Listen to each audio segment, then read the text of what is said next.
He was born in the ash among the Voloti and on Caima, before the war with the northern men. Came first to the village of the Nechaman, and her shadow was that of Boethia, who was the prince of plots, and things unknown and known would fold themselves around her, until they were like stars, or the messages of stars. Took a Nechaman's wife, and said, I am the face-snaked queen of the 3-in-1. In you is an image and a 7-syllable spell. I am a Seti Evek, which you will repeat to it until mystery comes. Then threw the Nechaman's wife into the ocean water, where drows took her into castles of glass and coral. They gifted the Nechaman's wife with gills and milk fingers, changing her sex so that she might give birth to the image as an egg. There she stayed for 7 or 8 months. Then Set came to the Nechaman's wife and said, I am the clockwork king of the 3-in-1. In you is an egg of my brother sister, who possesses invisible knowledge of words and swords, which you shall nurture until the Hortata comes. And Set then extended his hands, and multitudes of homunculi came forth, each like a glimmering rope through the water. And they raised the Nechaman's wife back to the surface world, and set her down on the shoals of Azura's coast. There she lay for 7 or 8 more months, caring for the egg knowledge by whispering to it the codes of Mephala, and the prophecies of Veloth, and even the forbidden teachings of Trinimac. 7 Daedra came to her one night, and each one gave to the egg new motions that could be achieved by certain movements of the bones. These are called the Barons of Move Like This. Then an 8th Daedroth came, and he was a demi-prince.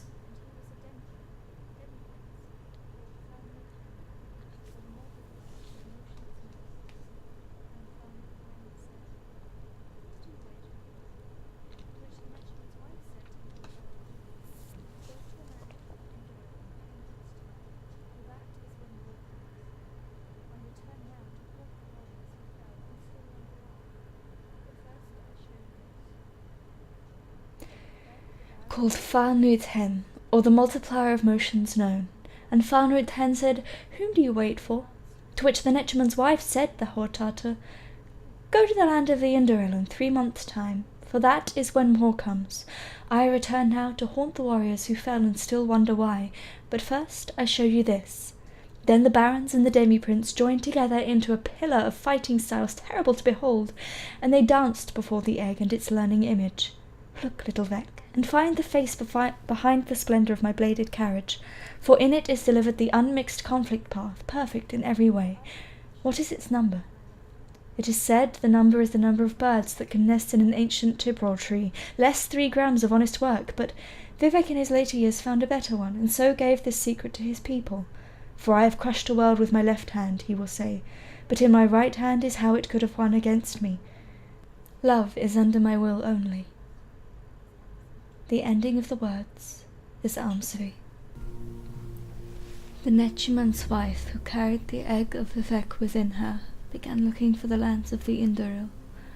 Along the journey many spirits came to see her and offer instructions to her son-daughter, the future glorious, invisible warrior poet of Vvardenfell, Vivec.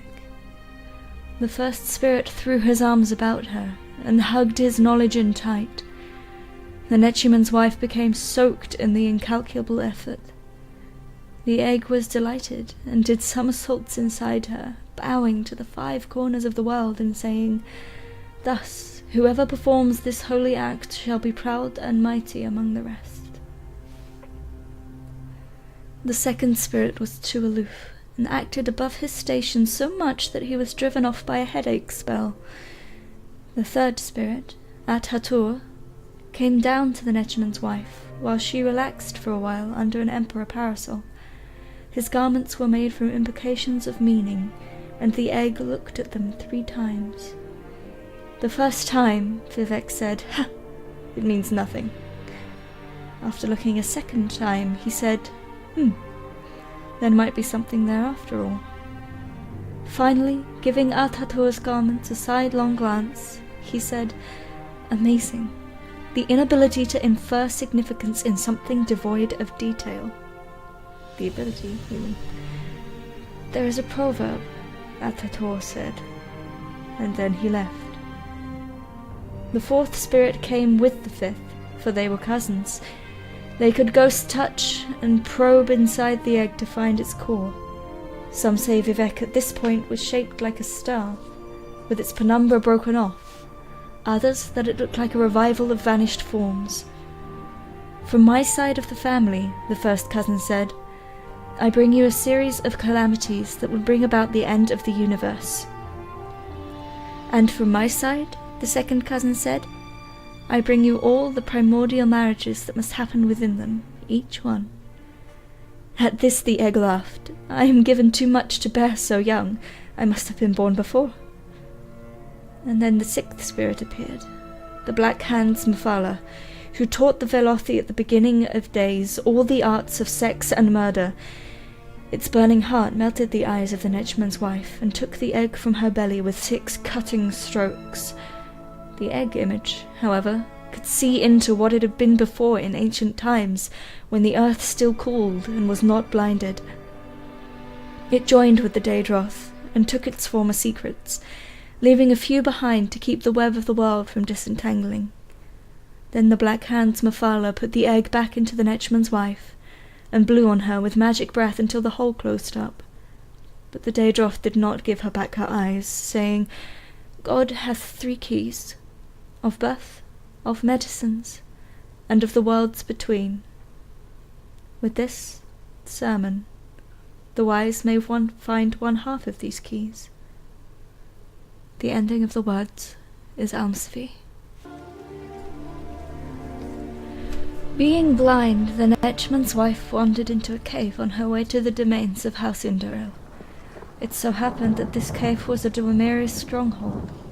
The Dwemer spied the egg and captured the Netchman's wife. They bound her head to foot and brought her deep within the earth.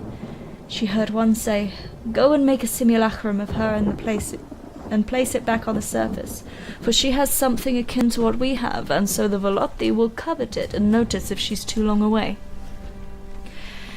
In the darkness, the Netchman's wife felt great knives tried to cut her open. When the knives did not work, the Dwemer used solid sounds. When these did not work, great heat was brought to bear. Nothing was of any use, and the egg of Vivec remained safe within her. A Dwemer said, Nothing is of any use. We must go and misinterpret this. Vivec felt that his mother was afraid, and so consoled her. The fire is mine. Let it consume me, and make a secret door at the altar of Padumi, in the house of Boat Hi'a, where we become safe and looked after.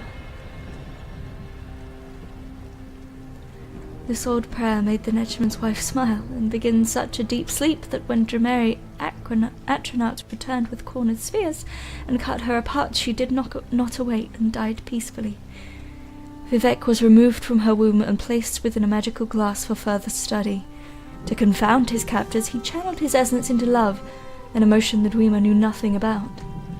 The egg said, Love is used not only as a constituent in moods and affairs, but also as the raw material from which the relationships produce our later exasperations, regrettably fashioned restrictions, riddles laced with affections known only to the loving couple, and looks that linger too long. Love is also an often used ingredient in some transparent verbal and non-verbal transactions where, eventually, it can sometimes be converted to a variety of true devotions, some of which yield tough, insoluble, and infusible unions. In its basic form, love supplies approximately 13 drafts of all energy that is derived from relationships. Its role and value in society at large are controversial. The Dwemer were vexed at these words and tried to hide behind their power symbols. They sent their Atronachs to remove the egg image from their cave and place it within the simulacrum they had made of Vivec's mother. A Dwemer said, We Dwemer are only aspirants to this that the Velothi have. They shall be our doom in this, and the 8 known words, Nern, Rakan, Raket, Dender, Kinuit, Akat, Mara, and Junal. The secret to doom is within this sermon. The ending of the words is Almsfee.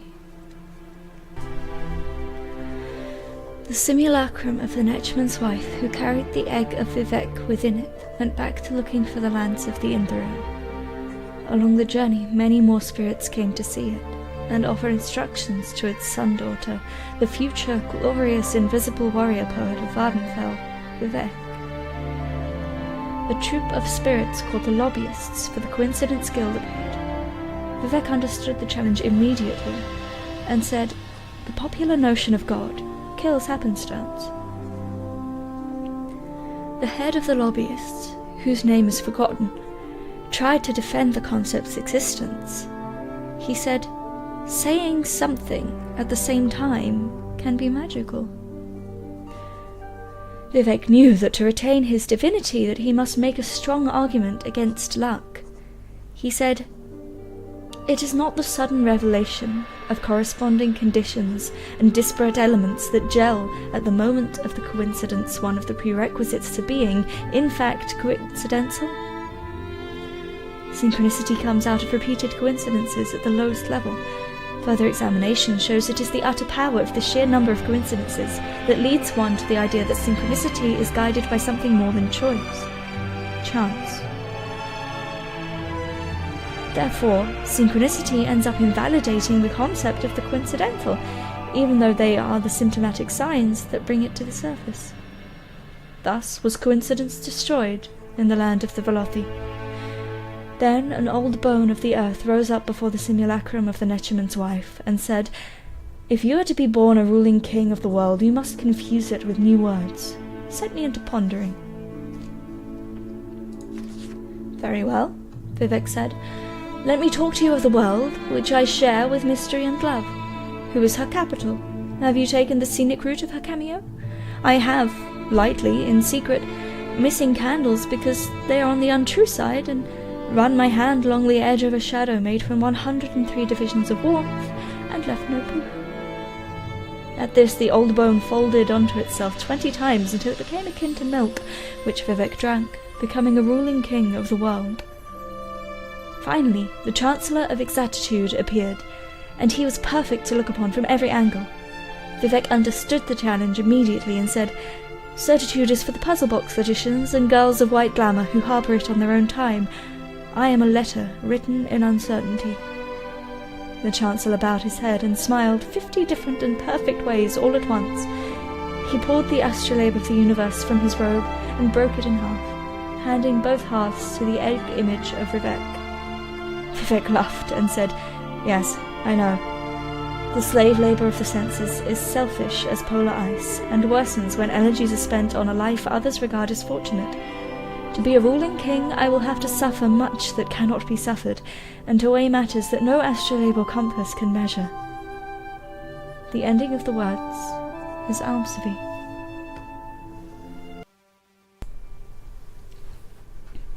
Finally, the simulacrum of the Netchaman's wife became unstable. The Dwemer in their haste had built it shoddily, and the ashes of the Red Mountain slowed its golden tendons. Before long it fell on its knees beside the road to the lands of the Indoril and pitched over, to be discovered 80 days later by a merchant caravan on the way to the capital of Phaloth, Anon Almalexia. Vivec had not been amongst his people all the days of his pre-life, so he stayed silent and let the chimer in the caravan think that the simulacrum was broken and empty. A chimer warrior who was protecting the caravan said, "Look here, how the Dwemer try to fool us as ever, crafting our likenesses out of their flesh metals. We should take this to the capital and show our mother Ayem. She will want to see this new strategy of our enemies." But the merchant captain said, "I doubt that we shall be paid well for the effort. We can make more money if we stop at Normok, and sell it to the Red Wives of Dagon, who pay well for the wonders made by the deep folk." But another chimer, who was wise in the ways of the prophecy, looked on the simulacrum with disquietude. "Was I not hired on to help you seek the best of fortunes? I say you should listen to your warrior, then. Take this thing to Ayem. For though manufactured by our enemies, there is something in it that will become sacred, or has been already." The merchant captain took pause then, and looked on the simulacrum of the Netchaman's wife, and, though he heeded always the advice of his seers, could do no more than think of the profits to be made at Normok. He thought mainly of the Red Wife's form of recompense, which was four-cornered, and good wounded, a belly magic known nowhere else under the moon. His lust made him deny I am his mother. He gave order to change course for Norfolk. Before the caravan could get under way again, the Chimeri warrior who had cancelled a passage to the capital threw his money to the merchant captain and said, "I will pay you thus for the simulacrum, and warn you, war is coming with the shaggy men of the north, and I will not have my mother Ayem at uneven odds with one enemy while tending to another." "Nerevar," the merchant captain said, "this is not enough. I am triune in my own way, but I follow the road of my body and demand more." Then Vivec could not remain silent any more, and said into Nerevar's head these words. "You can hear the words, so run away. Come, Hortato, unfold into a clear unknown. Stay quiet until you have slept in the yesterday, and say no elegies for the melting stone." So Nerevar slew the merchant captain and took the caravan for his own. The ending of the words is almsfee.